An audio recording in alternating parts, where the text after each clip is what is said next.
तो hey everyone, कैसे हो सभी। बहुत सारे बच्चे में एक बहुत बड़ा खिचड़ी पकते रहता है कि भैया जो आर एस अग्रवाल का बुक है, जो एनसीईआरटी का बुक है, दोनों बुक में से बेहतर कौन सा है, कौन सा बुक हमें लगाना चाहिए अपने बोर्ड एग्जामिनेशन के प्रिपरेशन के लिए, हमें अपने कॉम्पिटिटिव एग्जाम्स के प्रिपरेशन के लिए। तो मैं आज इस वीडियो के अंदर 5 ऐसा पॉइंट्स बताने वाला हूं जिससे तुम्हें एक बात बहुत ही अच्छी तरीका से, बहुत ही स्पष्ट तरीका से बात पता चल जाएगा और ये तुम्हारा जो खिचड़ी अंदर पक रहा है ये क्लियर हो जाएगा कि ये दोनों बुक में से बेहतर कौन है और कौन सा बुक हमें अपने बोर्ड की प्रिपरेशन के लिए लगाना चाहिए और कौन सा बुक हमें जो है अपने कॉम्पिटिटिव एग्जाम्स के प्रिपरेशन के लिए लगाना चाहिए। और इस वीडियो के लास्ट में अपना ओपिनियन भी बतलाऊंगा कि दोनों बुक में से बेहतर कौन सा है मेरे पॉइंट ऑफ व्यू से। तो सबसे पहला पॉइंट की अगर बात करें तो उसमें है कंटेंट। देखो, सारे बुक्स में कंटेंट्स के अनुसार देखा अगर जाए, दोनों बुक्स में अगर कंटेंट्स के अनुसार देखा जाए तो आर एस अग्रवाल का बुक जब तुम ओपन करोगे, आर एस अग्रवाल के किसी भी चैप्टर्स को जब तुम ओपन करोगे तो उस चैप्टर्स में एक बात बहुत अच्छे से तुम गौर किए होगे कि किसी भी आर एस अग्रवाल के चैप्टर्स के अंदर एग्जाम्पल्स की क्वेश्चंस ढेर सारी होती है, लेकिन एनसीईआरटी में उसी चैप्टर्स को जब तुम ओपन करते हो तो उसमें देखते हो कि भैया बहुत ही कम 4-5 जो है एग्जाम्पल्स के क्वेश्चंस उसमें होता है। लेकिन एनसीईआरटी में जहाँ जिस चैप्टर के अंदर 4-5 एग्जाम्पल्स के क्वेश्चंस होती है, आर एस अग्रवाल में देखते हो कि उसमें उसी चैप्टर्स में जो है 20, 25, 30 एग्जाम्पल्स के क्वेश्चंस होती है। अब एग्जाम्पल्स के क्वेश्चन ज़्यादा होने से बच्चे के अंदर एक बेनिफिट होता है। तुम जो है एक बात बहुत अच्छे से गौर किए होगे कि जब भी तुम क्वेश्चंस बनाने बैठते हो एक्सरसाइज का और उसमें अचानक से कोई क्वेश्चन प्रॉब्लम आ जाता है और अगर मान लो कि उसी टाइप का क्वेश्चन एग्जाम्पल में दिया हुआ है, तुम क्या करते हो, एग्जाम्पल्स के क्वेश्चंस को समझने का कोशिश करते हो और उसको समझ के तुम अपने जो है एक्सरसाइज के क्वेश्चंस को लगा डालते हो। तो भैया अगर एग्जाम्पल्स के क्वेश्चन ज़्यादा मात्रा में होती है तो इससे बेनिफिट ये है कि बच्चा सेल्फ स्टडी के माध्यम से भी जो है किसी क्वेश्चन की डाउट को क्लियर कर सकता है भाई, जो कि एनसीईआरटी के अंदर जो है बहुत ही कम देखने के लिए मिलता है। आर एस अग्रवाल में एक चीज और गौर किए होगे कि आर एस अग्रवाल में किसी भी चैप्टर्स का जो एक्सरसाइज का भी जो क्वेश्चन होता है वो ढेर सारा होता है। एक्सरसाइज के क्वेश्चंस की भी संख्या बहुत ज़्यादा होती है, लेकिन एनसीईआरटी में एक्सरसाइज के क्वेश्चंस भी कम होती है। एग्जाम्पल्स की कम तो होती ही हैं, एक्सरसाइज की क्वेश्चंस भी कम होती है। और इसका मतलब भैया अब ये नहीं है कि एनसीईआरटी का बुक जो है अब आर एस अग्रवाल से खराब है, नहीं। देखो, एनसीईआरटी का बुक ना एक अपना लेवल का बुक है और उसमें का हर एक क्वेश्चन एक अपना लेवल मेंटेन करता है, हर एक क्वेश्चन दूसरे क्वेश्चन से डिफर होता है। तो इसीलिए जो है एनसीईआरटी में क्वेश्चंस की संख्या कम होती है, लेकिन एनसीईआरटी का बुक एक अपना लेवल का बुक है। तो एक बात बहुत अच्छे से तुम्हें समझ में आ गया, कंटेंट के हिसाब से अगर देखोगे तो आर एस अग्रवाल में ढेर सारी एग्जांपल्स और एक्सरसाइज की क्वेश्चंस होती है, लेकिन एनसीईआरटी में कम होती है लेकिन लेवल का होती है, कम रहता है लेकिन दम रहता है एनसीईआरटी में। अब सेकेंड बात करते हैं थ्योरी एक्सप्लेनेशन। थ्योरी के एक्सप्लेनेशन तुम्हें भी मालूम है कि आर एस अग्रवाल के बुक्स के अंदर बहुत ही क्लियरिटी के साथ, बहुत ही अच्छे के साथ दिया रहता है, लेकिन ऐसा नहीं है। एनसीईआरटी में भी कुछ ऐसा चैप्टर्स है जिसमें थ्योरी का एक्सप्लेनेशन आर एस अग्रवाल से बहुत ही अच्छा है। 11th-12th में तुम देखोगे कि सेट थ्योरी का जो एक्सप्लेनेशन किया गया है वो आर एस अग्रवाल की तुलना में बहुत ही अच्छे से किया गया है, बच्चों को बहुत ही अच्छे से समझ में आता है। और तुम अगर पढ़ रहे हो तो ये बात को तुम जरूर जो है नोटिस किए होगे।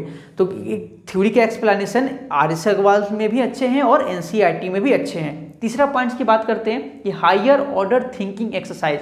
आर एस अग्रवाल में मैंने एक बात डिमेरिट देखा है कि आर एस अग्रवाल जो सिलेबस होता है ना उससे एक भी क्वेश्चन जो ऊपर नहीं ले जाता है, सिलेबस के अंदर ही रहने का कोशिश करता है। लेकिन एनसीईआरटी में जो है 11th-12th में एनसीईआरटी में एक ऐसा एक्सरसाइज है जो उसके एक्सरसाइज से एक अलग लेवल का जो है क्वेश्चन उसमें होता है। तुम एनसीईआरटी के 11th-12th का मिसलेनियस एक्सरसाइज बनाए होगे या बनाओगे तो एक बात नोटिस करोगे कि उसमें तुम्हारा जो एक्सरसाइज का क्वेश्चन होता है वो उससे एक अलग लेवल का क्वेश्चन होता है। और बहुत बार तो ये भी देखा गया है कि बहुत सारा जो कॉम्पिटिटिव एग्जाम्स होता है, जेईई तक का एग्जाम या कोई बड़ा से बड़ा कॉम्पिटिटिव एग्जाम्स हूबहू मिसलेनियस का क्वेश्चन उसमें छाप दिया करता है। तो एनसीईआरटी का मिसलेनियस एक्सरसाइज एक जो है अलग लेवल की दुनिया में आपको पहुंचा देता है, एक लेवल आपके ब्रेन को अप कर देता है, जो कि आर एस अग्रवाल में देखा जाता है ऐसा नहीं है। तो यहाँ पे आपको एक प्लस पॉइंट एनसीईआरटी में नजर आता है। चौथा कि अगर हम बोर्ड प्रिपरेशन के माध्यम से अगर देखें तो दोनों बुक में से बेहतर बुक हमारे लिए कौन होगा। देखो,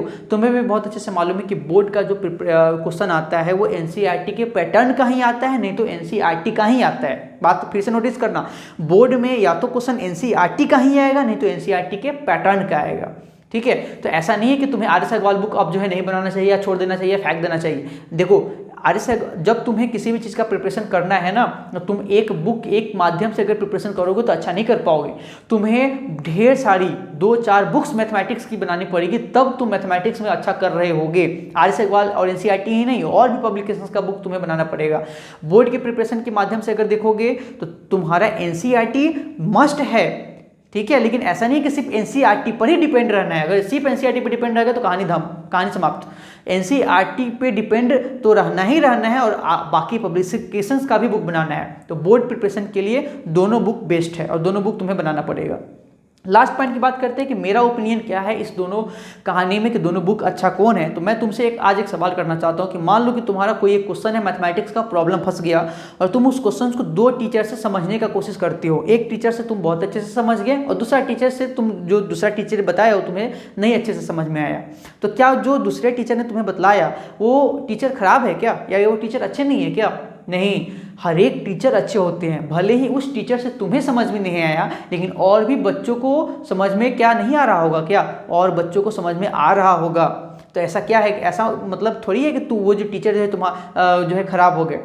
नहीं, सभी टीचर्स जैसे अच्छे होते हैं वैसे ही सभी बुक्स जो है वो भी अच्छे होते हैं। सभी बुक्स अपने जगह पर अच्छे होते हैं, सभी टीचर्स अपने जगह पे अच्छे होते हैं। आर.एस. अग्रवाल का बुक अपने जगह पे सही है। आर.एस. अग्रवाल प्रैक्टिस बुक के नाम से तुम रख सकते हो। आर.एस. अग्रवाल का बुक अपने प्रैक्टिस करने के लिए तुम ले सकते हो। एनसीईआरटी का बुक अपनी जगह पे अच्छे है। एनसीईआरटी का बुक तुम बोर्ड के प्रिपरेशन के पॉइंट ऑफ व्यू के हिसाब से लगा सकते हो। तो दोनों बुक अपनी जगह पर बेस्ट है। और अगर दोनों बुक में मेरा ओपिनियन कहोगे कि कौन सा बुक तुम्हें लगाना चाहिए, तो मैंने पहले भी बोला कि दोनों बुक तुम्हें लगाना पड़ेगा अगर बोर्ड में तुम अच्छा करना चाहते हो। तो उम्मीद करते हैं अच्छे से ये बात समझ में आ गई होगी कि दोनों बुक में से बेहतर कौन सा है और कौन सा बुक तुम्हें अपने बोर्ड की एग्जामिनेशन के लिए लगाना चाहिए। और भी एजुकेशनल अगर किसी भी टाइप्स की प्रॉब्लम आ रही है स्टडी के अंदर तो कमेंट सेक्शन में बता सकते हो। अगली वीडियो में उसे सॉल्व करने का कोशिश करा जाएगा।